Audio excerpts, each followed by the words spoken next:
So, guys, one of the best events of the year is coming up. I'm talking about HubSpot's annual Inbound conference in Boston. Inbound is the event of the year for business leaders working in marketing, sales, customer service, and operations, and much more. You can discover all the latest must know trends and tactics that you can actually put into place to scale your business in a sustainable way. And I think you'll love it. So make sure you mark your calendars for September 5th through 8th, 2023. You'll be able to catch talks from amazing talent like Yvette Noel Shore. Yes, the Yvette, Beyonce's advisor and publicist, plus Guy Raz, Morgan DeBon, and so much more. With multiple stages featuring industry experts and tracks from sales strategy to AI and innovation, you'll walk away with practical tips that you can put into action right away. Plus, you'll connect with other leaders from some of the most exciting and innovative companies in the world. This year is going to be unforgettable, so tickets are selling out fast. Head over to inbound.com to get yours today. You're listening to Side Hustle Pro, the podcast that teaches you to build and grow your side hustle from passion project to profitable business. And I'm your host, Nicaila Matthews-Okome. So let's get started.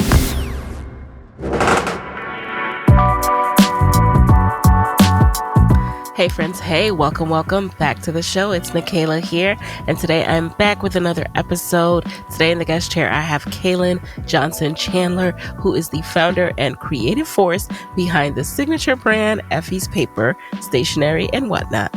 Following a 10-year legal career as an environmental transactional lawyer, Kalyn returned to her first love, fashion, in 2007.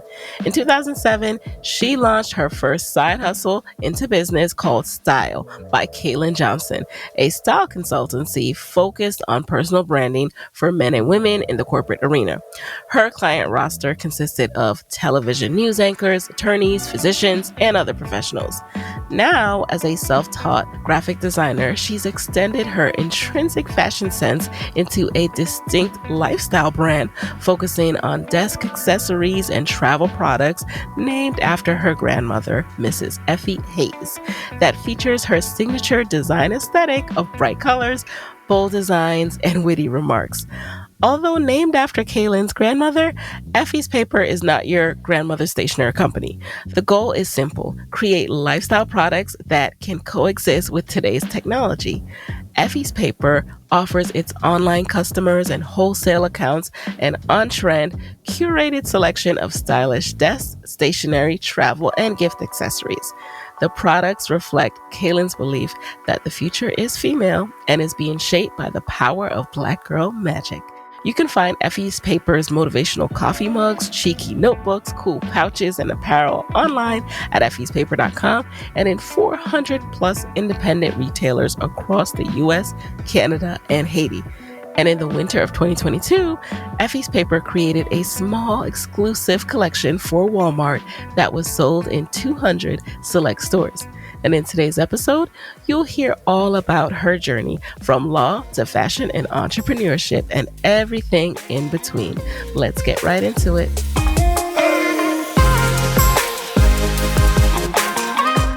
Welcome officially to the Side Hustle Pro guest chair. Thank you so much for being here.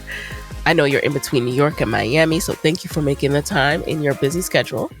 Oh, my pleasure. Thank you for having me. Of course. I followed you on Instagram for so long. I can't believe I haven't had you in the guest chair before. And as I was reading your bio, I, was just so impressed because you've lived many lives, right? So tell us, you started out as an attorney. What initially led you to pursue a career in law? Oh, wow. That's a good question. Before going to law school, I went to graduate school. I went to policy school because I wanted to work in the world of education policy and do what I could to ensure there was more parity within our educational system. And while I was in policy school, I realized that the laws were really what needed to be focused on. And so I decided that perhaps I should go to law school so that I could truly become an incisive policymaker. Went to law school, had a lot of debt, and thought, well, before I do this policy thing, maybe what I should do is work at a law firm and really learn the practice of law and then branch out. And so that's how I ended up at law school and ultimately at a big law firm as a practicing lawyer. Yeah. So you did big law for all 10 years of your official legal career? Yeah, I did big law for a little over 11 years. What was that like? I hear a lot of people talk about how hard it is to manage and that you essentially just work so many hours. What was the experience like for you? It's so many things, and you're taking me back. It's almost like another lifetime. Yeah. The thing about working at a big law firm is you have a ton of resources. Hmm. You work around really smart individuals. You work on cases and deals that are on the front page of the New York Times and the Wall Street Journal. And, so there's a sexy element to it. There's the money that's great, but it's work. And when I say work, I mean, it's work. You might not start until 10 o'clock, but that's because you might have been at work and whether you were physically in your office or at home, you might have been working until 2 or 3 in the morning. And depending on the matter, that could happen for weeks on end, like through the weekend and Monday through Friday. And it's just, it is a grind. It can be a grind. It's not always a grind, but it can be a grind. Is it satisfactory when the deal closes and the client is happy? Yes, of course. Are you exhausted? Yes. But you learn a lot. It's fast paced. It can be exciting. But as in many corporate arenas, there is and was a glass ceiling. And I certainly hit that and had to make a decision about what I wanted to do with myself. And that's when I started thinking about segueing out. As you're speaking, you guys, and make sure to check out this episode on YouTube. It's funny, I almost see in your face, and correct me if I'm wrong, it's almost like these flashbacks. It's almost like I'm triggering something, which I'm so sorry. I didn't mean to do.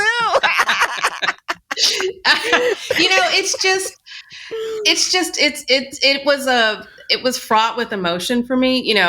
You go to law school, which is a commitment. It's an expensive commitment.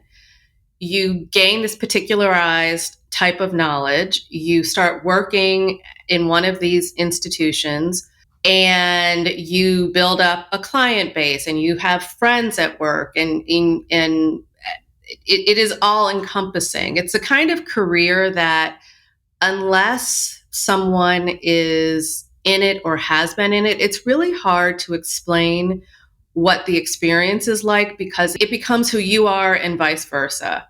And divorcing yourself of that, removing yourself from that, it takes a little while to let go of the title and the accolades. I mean, when I decided to leave the practice of law, my father looked at me and said, well, what am I going to tell people you do? I mean, are you like, I have your business card in my wallet and so people can know, and it wasn't just me who was stepping away. It also had, whether, necessary or not, it also had ramifications for those who were around me. And, my parents invested a lot in me and my education. And for me to say, I'm not going to do this anymore. And it wasn't like I had done it for 3 years. I'd done it for a very long time. Right. And to walk away and not quite know what I was going to do was scary to them. And at the time, it was scary to me as well. Like, let's be clear. It was not a decision I made lightly.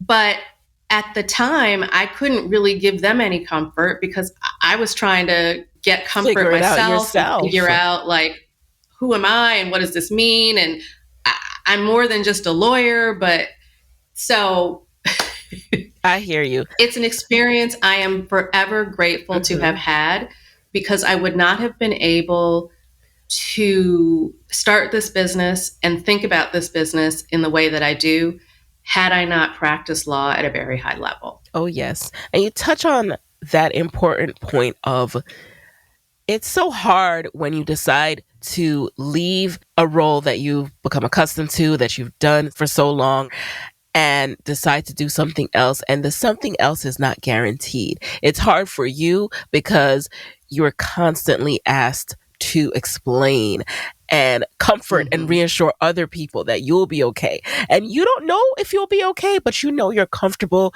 with testing that and finding that out. But other people, their questions, that is the part Right. that we're not often ready for, because then it's constantly on our mind. It's constantly being put in front of us like a microphone. What are you going to do? What are you going to Exactly right. do?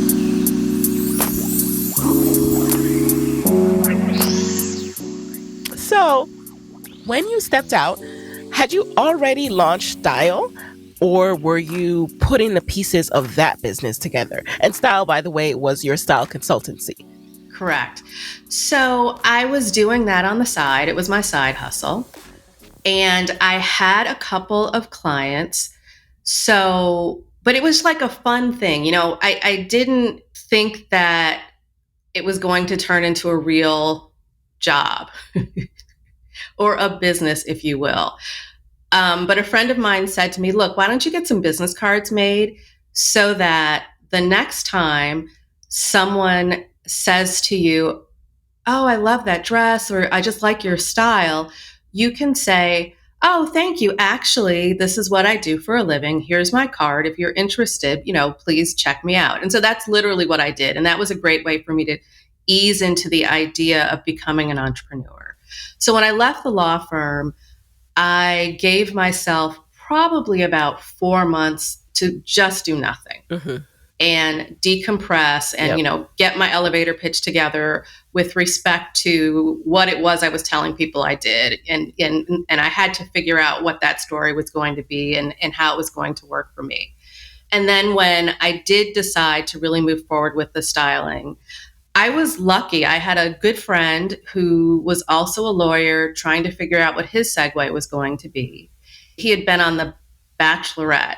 He Oh, was the first African American guy on The Bachelorette, oh, cool. and really attractive guy, smart, all the things, but not a great dresser. And I said to him as I was making my segue, and he was thinking he wanted to become some sort of talking head, like a news sort of personality. Mhm. I said to him, look, this is what I'm thinking I'd like to do. Let me help you, and let me just be my test case, and let's see what happens.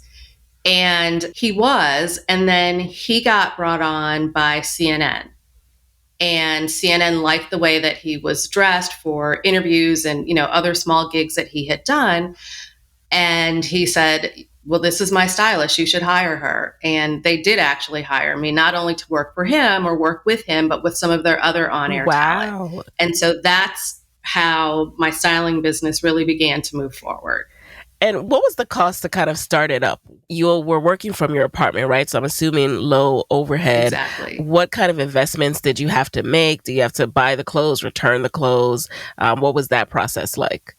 Well, this was like long before, now I'm dating myself, but this was long before Instagram and blogging, became what it has become.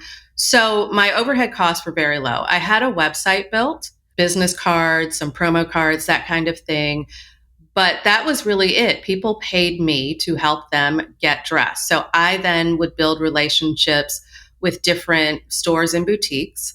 I would pre-shop, and we'd have a dressing room set aside.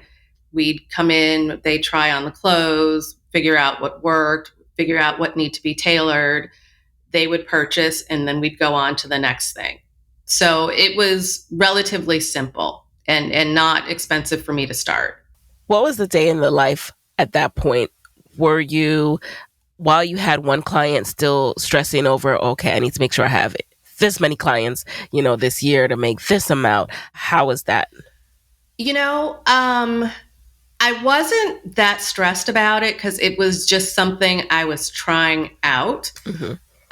Let me back up and say the reason I started my styling business is because I was always the friend or family member that people came to and said, hey, I'm going to this event, or I just need help. Can you go shopping with me? Or, girl, I'm in the dressing room. Can you just take 10 minutes and help me? I'm going to send you some pictures. So, it was just something I had always done. And when I formalized it, clients just sort of came because Mm. My network would let people know that this was something I was doing formally. My calling card or my promo card, I guess, was myself. Yep. People saw that I was well dressed. I had worked in one of these ivory institutions. I understood what it was they needed to do to be appropriate for their workplaces. So I probably had at any given time, any month, I was probably working with 3 to 4 different clients. And because I was segueing out of something that had been so all encompassing, I wanted to just take it easy for a minute. I didn't need to have all the clients. I didn't want to work with celebrities and that kind of thing. I really just wanted to be a normal person, if you will, and, be able to meet my friends for drinks after work and Have a life. just, yeah, have a life, if you will. So I had quite a bit of money saved up from practicing. So I just wasn't worried with respect to that business about how am I going to make money. It was really more about letting go of the intense practice of law and finding a new middle ground. Yes.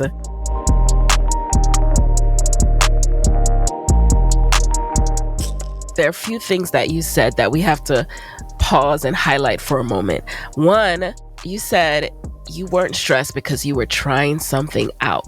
To be able to have that mindset is so powerful. We forget sometimes that, one, we have a certain level of control here, right?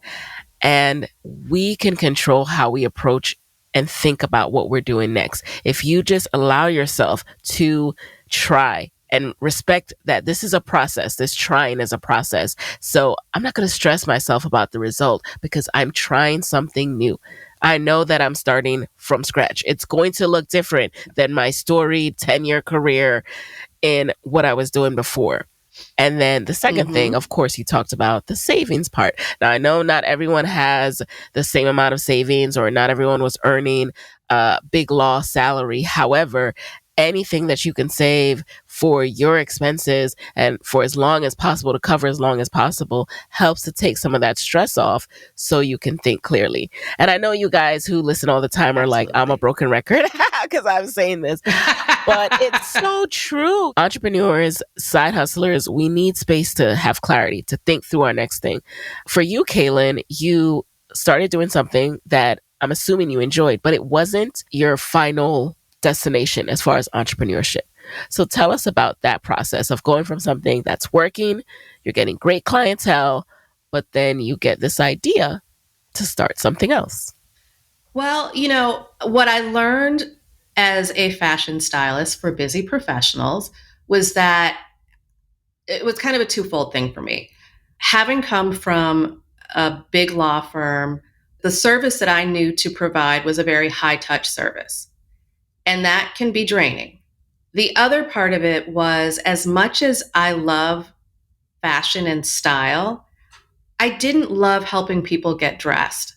I just didn't. And what I didn't love, and I didn't even know this until I was in it, is that however big or small we happen to be, we all have body conscious issues. And much of my job became getting people comfortable with their shapes and sizes.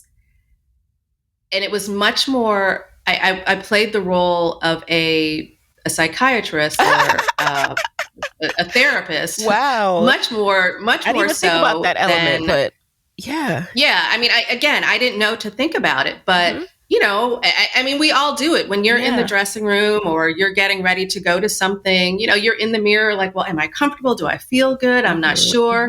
If you're paying someone to help you get dressed, you're asking them those questions and you're looking to them for reassurance. I mean, and when I was styling, I did end up hiring a stylist because I had some stuff I had to do and I just didn't have time. And I found myself doing the exact same things that my clients were doing. So for me, what I learned is it just wasn't what I wanted to do long term. And I had an opportunity to step a little ways back from the business. I had gotten engaged And we decided that we were going to have a short engagement. Paper stationery had always been important to me my whole life. I was one of those girls who knew exactly what my wedding invitation was going to look like. And, I had it all in my head.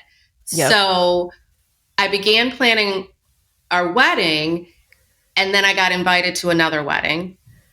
And it was this friend of ours who was Kenyan and Southeast Asian. And her invitations were like nothing I had ever seen in my life before. I mean, it just, Wow. it blew my mind. It was like, oh my God, I think I want something like this. And so Yeah. as we began to plan our wedding, I ended up working with her invitation designer. Mhm. I had something in my head different from what I had as a girl, but I had something in my head about what I wanted. We were having a destination wedding, and I had to pull from my head to she and her team so that they could create my vision. So I had to art direct. I had never done that before. And after going through that process, it was sort of like, wow, maybe I should have a stationery company. And I, put it out there and then went on my merry way, got married, came back from our honeymoon, got back to business, the styling business, and was really like, okay, this isn't it. But I don't know what is. A couple months later, I joined a national organization. And I received a lot of gifts, and that's part of the induction process. My mother flew in, my best friend flew in. We go to this induction. I come home with like 2 or 3 of those large LL Bean tote bags filled with stuff. We sit down in our living room. I am going through things, and a lot of it was paper goods.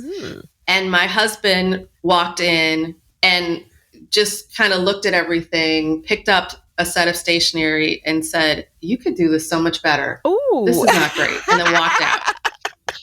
And, the 3 of us kind of laughed because the stuff just wasn't that interesting. A couple days later, I was sitting at my desk writing thank you notes on some of this stationery I had just received, but also I had my wedding stationery. I had some other stationery. I was continued to be a personalized stationery person.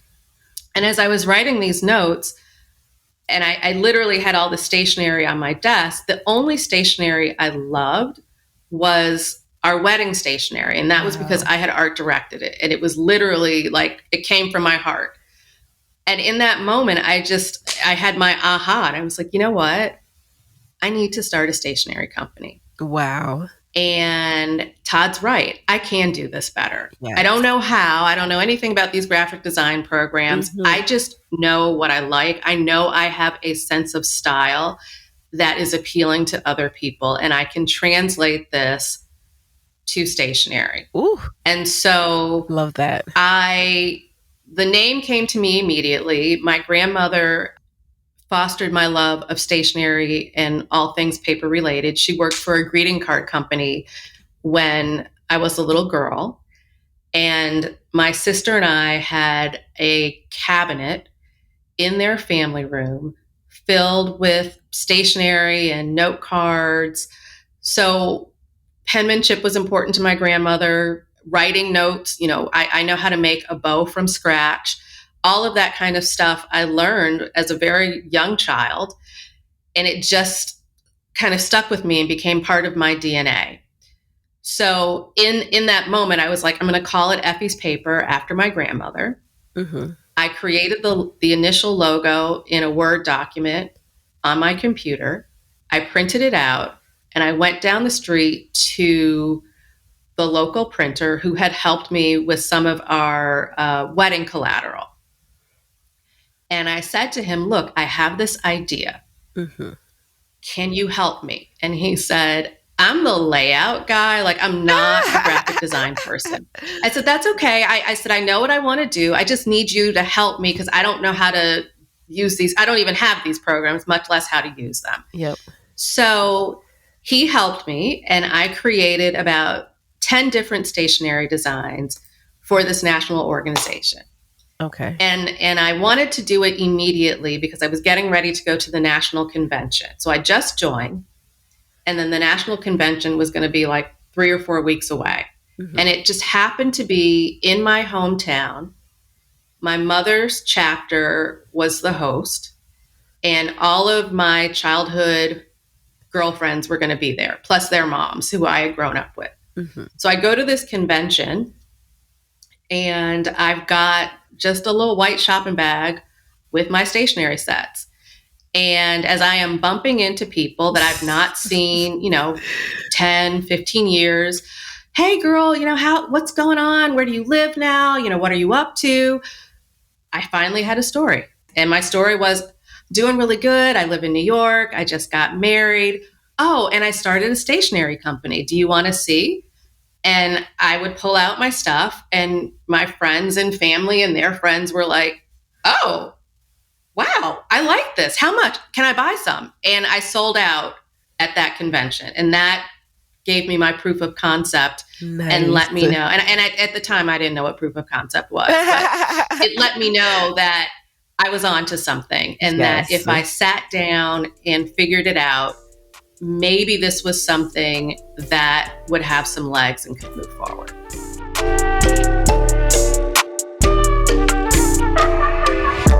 I am just in love with this story because many reasons, but something you said it just made me kind of chuckle when you talked about coming back from, I think it was your honeymoon, going back into the styling business, and mind you, this was a side hustle that you started. So it's so funny when our side hustles become our jobs and we're like, this is not it. So it is possible to work for yourself and still be like, all right, this is not it. Okay, it's another job. I got myself into. Let me rejigger. Let me figure out what I really want to be doing. So that's perfectly normal, and it's okay, you guys. I think that this concept of reinvention and understanding that your journey has stages and chapters is something we should all get comfortable with. So now we're in the chapter of starting Effie's paper. What were the first steps you took to get started? I didn't know anything. I didn't know what I didn't know. But what I quickly realized, so my first steps were, I came back from that convention and knew that I needed to get some stuff designed so that I could go back to these people. And I had the foresight to collect email addresses while I was there. So I wanted to strike while the iron was hot. Very smart. So initially I hired someone, and again, art directed her. Mm-hmm. And, by the fall, I had a website, I had a collection, I had a little launch, if you will. And then as that began to move forward, I took the back steps and did, I incorporated, and I hired a coach to help me with graphic design. And then I probably took at least a month and a half where I sat down at my computer every day at like 10 a.m. until 5 p.m. And I taught myself how to use Adobe Illustrator, because I realized that I could keep hiring people, I could keep farming out, I could keep art directing. But one of the young ladies I hired said, look, you're creative. Mm-hmm. Yes, I have gone to school, and yes, I have a degree in this, but it's not rocket science, and you can figure it out. And what you have is the luxury of time. That resonated with me. And I thought, you know what, the one thing I know how to do is be disciplined.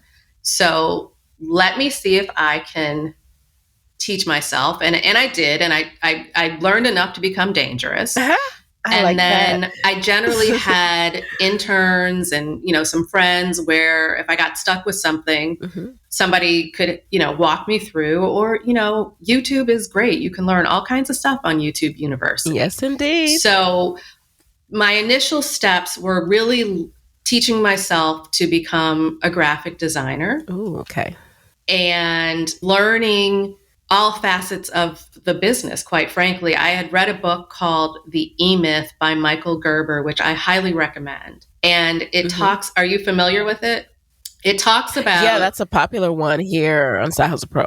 Okay, so you all know it well then. If you've heard about it and you haven't picked it up, you should pick it up, because he advises that in order to understand the business that you are starting, you need to work in all aspects of it. You need to do that, one, because you just need to understand, but two, probably because you cannot afford to hire anybody to do anything else. But once you understand the different components, you can hand it off, those components off, the ones that you don't enjoy or that aren't worth your time, so that you can bring other people in, but you need to understand what it is you're asking other people to do. And that was the beginning. That's what I did to get started. What did it cost from an investment standpoint? Well, I didn't have very many overcosts. I was working out of my apartment. I didn't have any inventory. The only inventory I really had appreciably were colored envelopes, because initially I was doing only personalized stationery. Okay. And so as orders came in, I would do the customization. We had like 10 different designs. I would do the customization on the particular design, and then it would be sent to print. So I didn't have stationery as inventory. So my initial costs were really formation costs, having a website built, taking some courses to get myself up to speed. And then the actual process of producing this. Correct. Right. So people were placing orders for stationery on your website, and you were fulfilling those. They wanted your custom, personal, aesthetic on their stationery. Correct. So my goal was just not to lose money. Yes, of course. So how long did it take you to expand into products? Well, it took a couple of years. One, because again, I was still kind of easing out of the practice of law.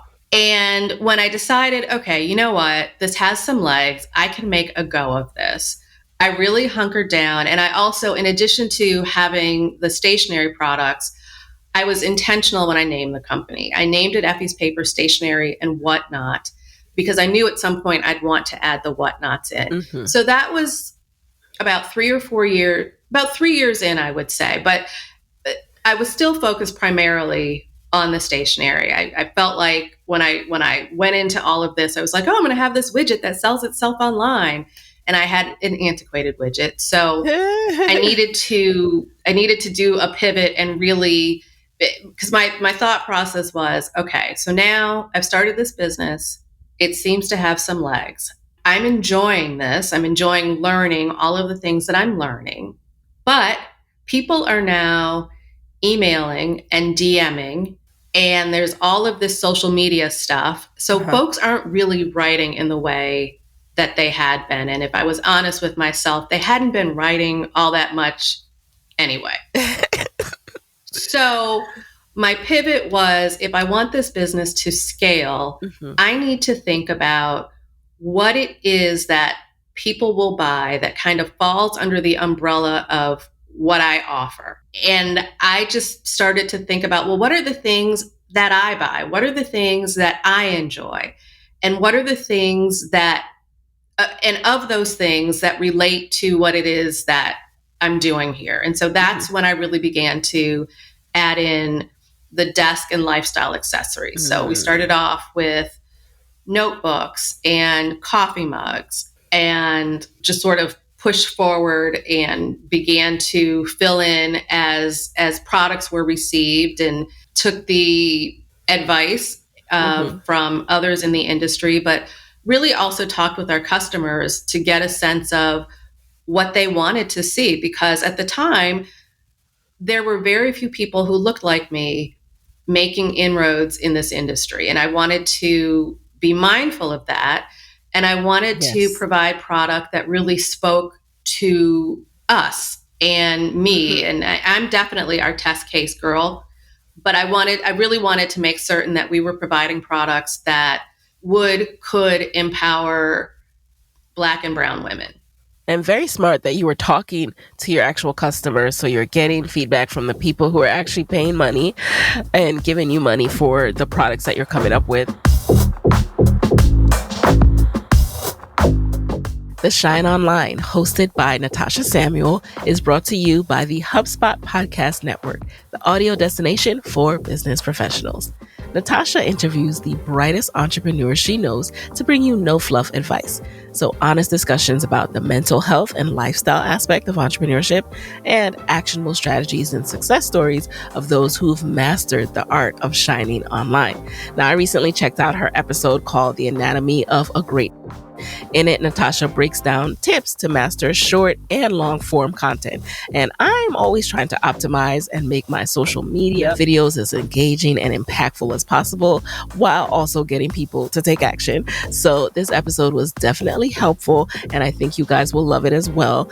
Listen to The Shine Online wherever you get your podcasts.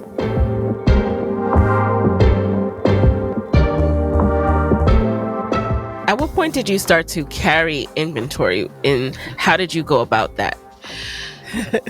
Well, when we brought in notebooks and coffee mugs, so this is now probably 4.5 years in, that's when we had inventory. We were still in my apartment, and we had a basement storage unit. And so that quickly became Effie's paper domain, and I don't know where the Chandler stuff went, but it kind of got pushed out. And everything was either in my living room or in our basement. And because I had a large enough space in my basement, I was very lucky because in New York, this isn't always the norm. But because we had a large enough space, although we were working out of my home, and at this point, I had a couple of interns, I had an admin. Everybody knew at the end of the day, everything had to be put away downstairs in the basement so that my house still looked like my house. And, and also because when you're starting, you just don't know. You don't know what people are going to buy. You don't know how things are going to go. I was okay with paying more money for smaller amounts of inventory rather than having thousands of pieces of something and not knowing if it was going to sell and where I was going to store it and how all of that was going to work. So I came from the school of thought of, let's start small. Let me find small run printers and vendors, and let's build accordingly. So if you looked in this basement unit and didn't know where to find things, didn't know how to navigate it, it looked like a hot mess. But but it worked. It worked for a while. Mm-hmm.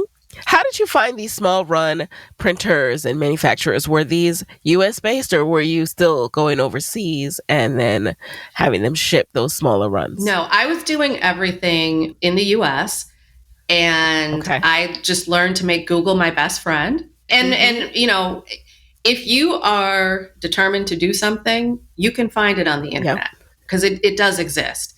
And so I did research and I found folks and I made relationships. And I was lucky. When I first started, I belonged to an organization called Ladies Who Launch. And the idea behind Ladies Who Launch, or part of the idea behind Ladies Who Launch, is to connect women with similar businesses to one another and share information. And there was a woman who was far ahead of me in terms of owning a stationery business. I took her out to lunch and she said, for what you're doing, you need a small run printer. The company I used in the past that you should use is called Stationery Headquarters.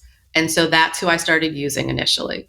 And they do the printing for a lot of small stationery businesses around the US. And so that was where I started. And then as I learned and talked and researched, I found other vendors because not everybody prints the same sorts of things.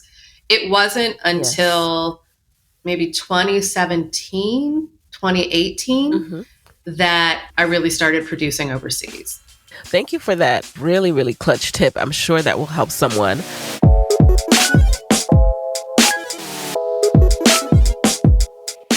So it seems like even as you were growing and scaling, there was still a bit of I'm trying this out, I'm testing this out kind of mentality. When did you really take this seriously and say, this is my business? This is it? Well, that's a fair assessment because that's exactly what it was. And it wasn't until it was summer 2017, August 2017. My admin, who is now my director of operations, Yes. said to me, I really think we could move out of your living room. And I said, really? I love that. And she said, Kalyn, I mean, I'm running the numbers and I think we could do this. And the bubble in my head, I didn't vocalize this, but the bubble in my head was, yeah, that's a commitment and that costs money. And I got to be able to pay you and the other people and the inventory and, all the other stuff. And now you want to add rent and you want to add New York rent on. So, I mean, I was really like, yeah, I'm not sure about that. And we left it at that. And she came back to me. That was in August. She came back to me end of September and said, so I want to bring this up again. And I was like, okay, that's great. And she said, and I have looked at a bunch of places in Brooklyn. I've narrowed it down to 3 that I think you should check out. And at that point, I was like, well, damn, okay. She's right. I was like, okay, she's right. We love a proactive employee. I love that. She's vested. I'm vested. Like, what am I waiting for? And it was fear. I mean, it was fear. Yeah. So I began to look at these spaces. I started talking to some friends who were in real estate to see if I could find, what kind of office space and what should I be paying, all this kind of stuff. Well, and then let me be honest, the other thing that happened was as all of this is playing off, my husband and I decided that we were going to redo our kitchen that November, December. And the person we hired to help out was like, well, do you want to wait till the top of the year? Because aren't we getting ready to head into your busy season? Like, I see this is your office right here. Like, you can't do this if we've got all these workmen in. So that was also what was pushing me. Anyway, I talked to this girlfriend of mine. Okay. And she said, I want to help you. And here's what I'd like to offer. I have a brownstone. And my parlor floor is currently empty. I'm planning to redo it January or February of next year, which was going to be 2018. But right now it's empty. So my offer, I've wanted to support your business and life has gotten in the way. I haven't. My offer is, why don't you and your team move into my parlor floor for the fall and get through your busy season, deal with your renovation, and then move into a space at the top of the year. And when she said it, I just burst into tears because it was this whole proof of concept. Like, okay. So generous. So we can move out of the basement, move out of the apartment, move into Valencia's parlor floor. Let's see how the holiday season goes. Let's see what this is like. Like, what is the money going to be like? Can I afford to do this? Like, is it all going to work? And it was the right way for me to ease into the next phase of the business. And so we were in her building from October through the end of January. And then beginning of February, we moved into office space. And we've just moved into larger spaces since then.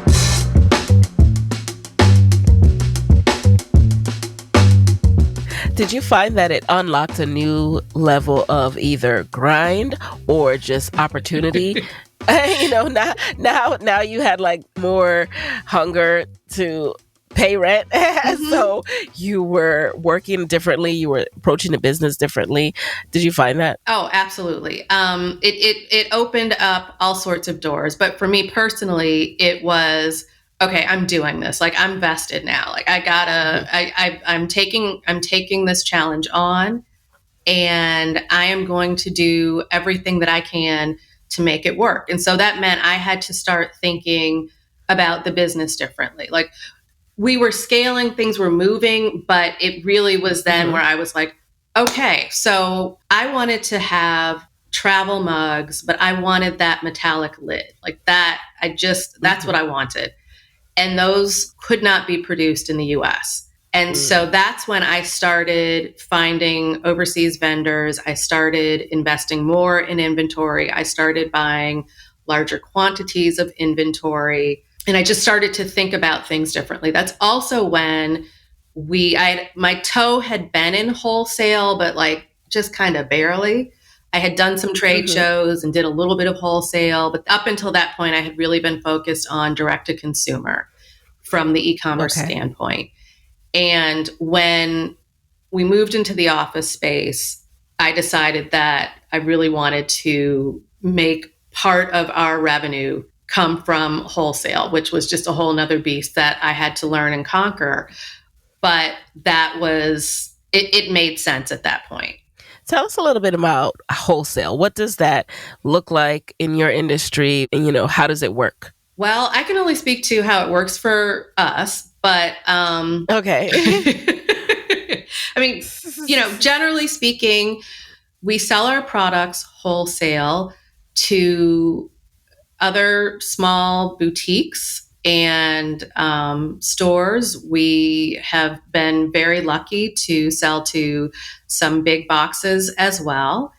And the thing about wholesale that is tricky is the wholesale client, customer, store, whatever you want to call them, is expecting to purchase your products for at least 50% off of what your retail price is. And so you have to make certain that your numbers are such that you can make money by selling your products wholesale, right? So if we're selling a set of 6 pencils on our website for $8, that means that the wholesale store is expecting to spend no more than $4 on that.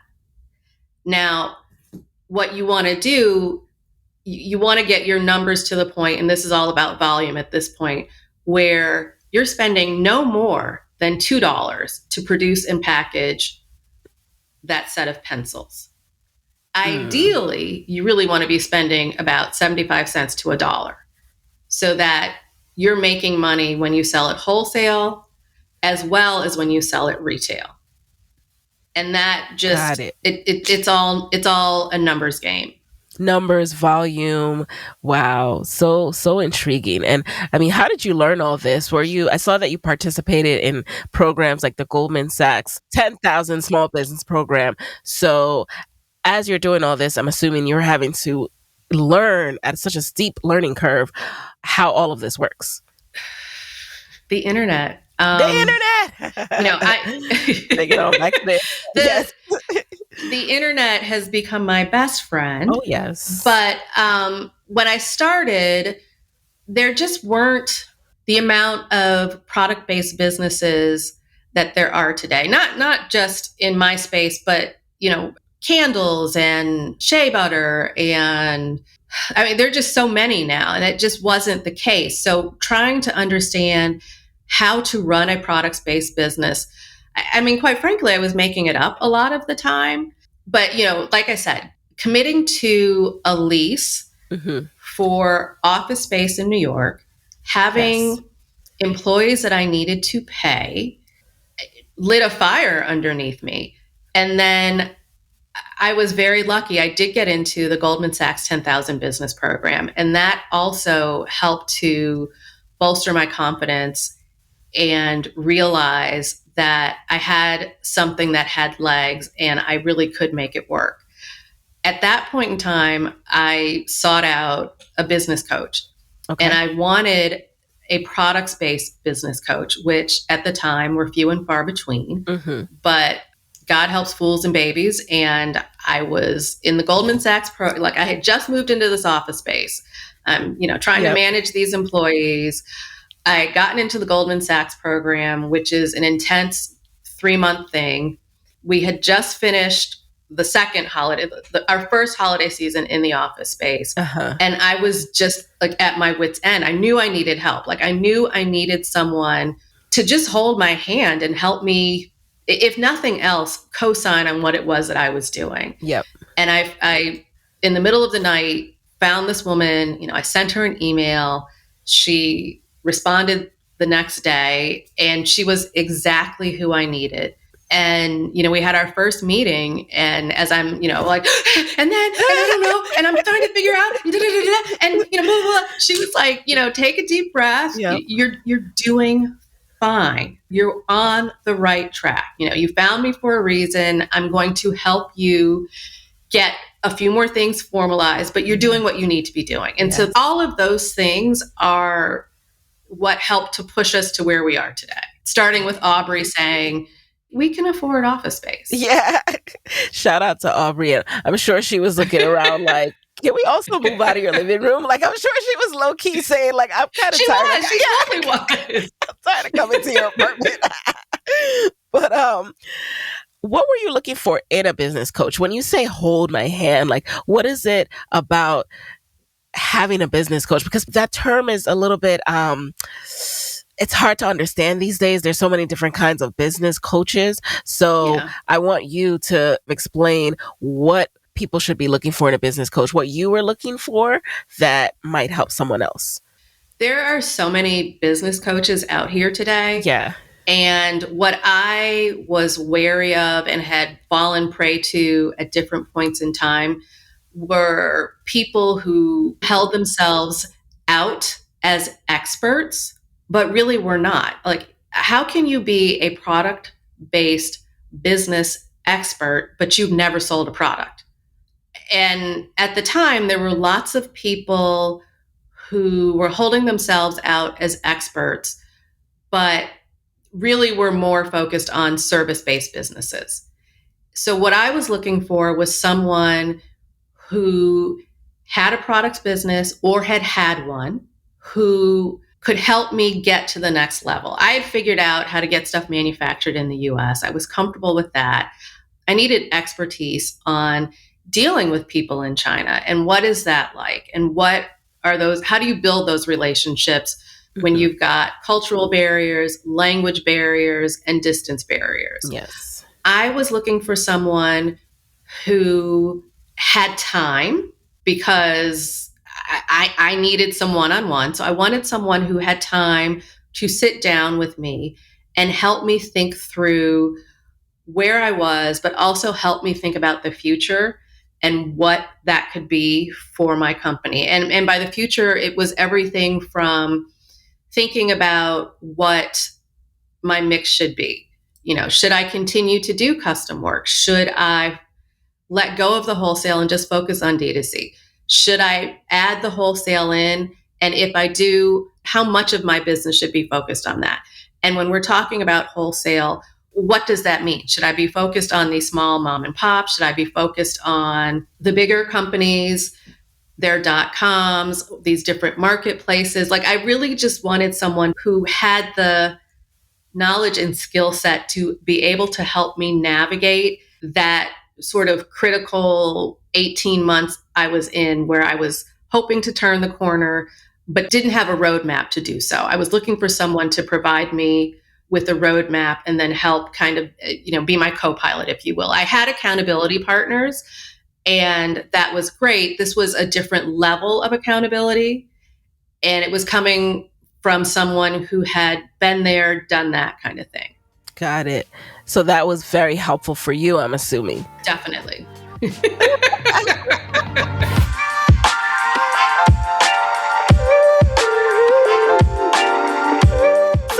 I'm curious. I know a lot of people lose money in the first few years of their business and side hustle. What was your experience as you were scaling and getting all this inventory on the financial end? Was it profitable, break even, losing money? Well, as I said, when we first started out, inventory wasn't an issue. As we kind of segued into this 2.0 version, my goal was just to break even. I just didn't want to lose money in any major way. Yep. I was, and we were breaking even. We were doing pretty good.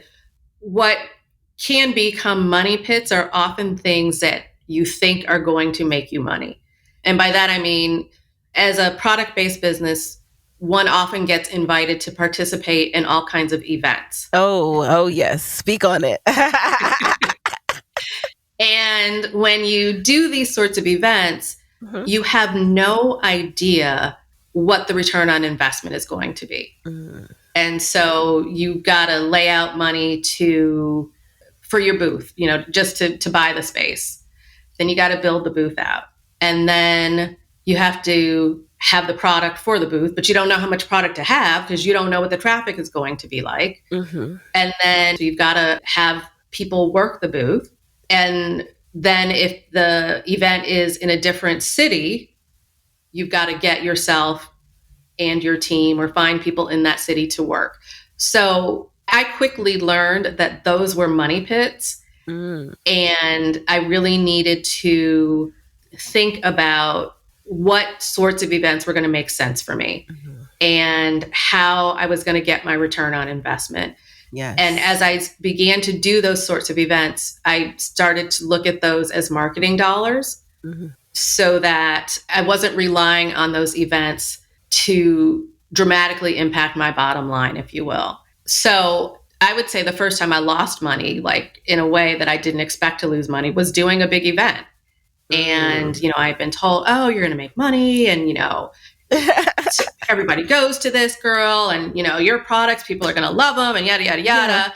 Yeah. So now we know to move those events to the marketing line item. We know to write that off. Like, this is what I did to build brand awareness. Yes. It's all about brand awareness, right? Oh, yes. And how did you approach marketing, like in the beginning and in 2.0 land? In the beginning, word of mouth. I knew going back to that convention, one of the things that I did, in addition to walking around with my little bag, was I had calling cards made up that were kind of fill in the blank. And I probably had 5,000 made. And my best friend and I went to the different hotels for the convention. And on every floor, by the elevators, where there's often like an occasional table, we just left them and figured people would pick them up and use them. And then the logo was on the back. So that was kind of my first foray into this, a bit of a guerrilla marketing and think, I don't have a lot of money. How do I get the word out? So after that, initially, it really became word of mouth and then relying on friends and family and some VIP customers that I had never met, but decided they liked our products to become our ambassadors.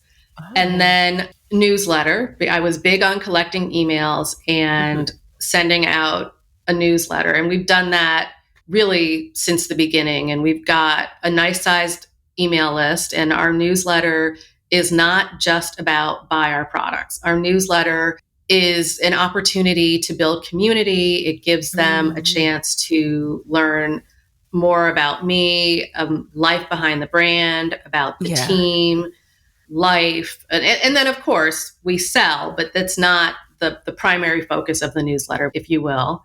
We do events. And then, of course, social media, because social media has just the cheapest, most time-consuming way to market your business nowadays. I love that. So cheapest, most time-consuming. And it's true. It's like, oh my gosh, you really have to strategize around that thing because you could just waste so much time and it's going to take a long time anyway to do all you need to do there, but really got to focus it and see what's working so you could do more of that and not just be wasting your time. Exactly. So before we jump into the lightning round, I'd love to know how the Walmart partnership came about. Did you approach them? Were you approaching big box stores? Did they come to you? They came to me. Love that. Yeah. I had participated. So here's where participating in these, pop-up events and whatnot, you never know who's walking through. You never know who's looking at social media and different websites and what have you. I had participated in a holiday pop-up event, and our name and maybe a link to the website was listed on that event's webpage or what have you. And at the time, the head of diversity and inclusion or supplier, it was supplier diversity, for Walmart reached out and said, I saw you. I like your website. I like what you're doing. I'd love for you to consider getting onto Walmart.com. And I said, oh, yeah, that's great. I don't really think we're Walmart. I think we're kind of more Target. And Oh, he no, you was, did not. No, you did not. I did because fools and babies. And he said, well, I see what you're saying. Your price point is a little bit higher than our price point, but consider it. And so so this is 2019. And he and I kept up a dialogue, and we did eventually get onto Walmart.com. And I sent him, we're a paper company. So we send out holiday cards at the end of the year to any and everybody whose path we've come across. And every year I sent him a holiday card. At the end of 2020, I sent him a holiday card. Top of 2021, he called and said, hey, I'm glad to see you're still in business. Pandemic, I know, has been crazy. It's affected a lot of small businesses. Would you be interested in doing something in store? I see you're still on our .com. And I said, okay, sure. And that was how it began. It took a year of planning, and it was a heavy, heavy lift. I mean, I'm so thankful and grateful to have had the experience. But what I didn't know and what folks don't know is that working with a big box as a small business, at points it felt virtually impossible. I mean, there was a time when I just wanted to say, thanks, but no thanks. But we figured it out. And I'm happy and proud to say that we did it. Our stuff sold. We didn't lose any money on it. Again, I went into the mindset as this is marketing. This is marketing dollars. But it really did work out well. And we were able to have what they call a sidekick or end cap that was extremely Effie's paper branded. And what's that? What's the sidekick or end cap?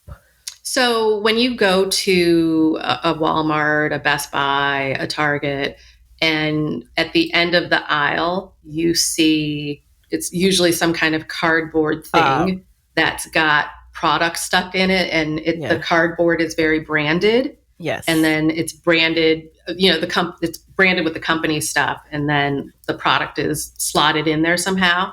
So, I mean, I didn't even know what that was. I learned the terminology. I was able to design ours and have it look exactly the way I wanted to. We, over the course of the year, we figured out what the products would be. We figured out what the sidekick would look like.